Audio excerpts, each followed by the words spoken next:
have a section in the book called Parenting the Montessori Toddler, and you share this analogy, a gardening analogy. Can you explain that, please? Yeah, so when they're toddlers, I say that we're like planting the seeds to grow a curious and responsible human being because, they are just like plants. You don't want to water the soil too much, otherwise the plant will die. You don't want to abandon the plant because the plant will die. So it's finding that balance of, observing this child, this plant, and helping it become the best version of itself.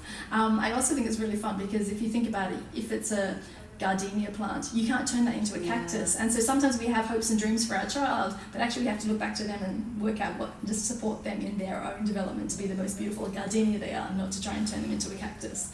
And like the human planes of development that Dr. Montessori talked about is like, now you've got the little seed, and then what happens is they're growing into the buds and then flowering into the beautiful, adolescent, and then into early adulthood as well.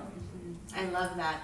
In Montessori, we don't call ourselves teachers, we call ourselves guides, and that's really also in line with that gardening metaphor. We're guides, we're gardeners, we're cultivating something that has a life of its own and is there. Yeah.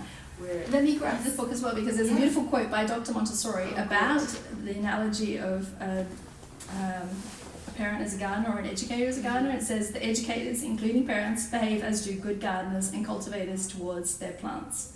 And it's from the formation of man. So I can't say that I came up with the idea myself, but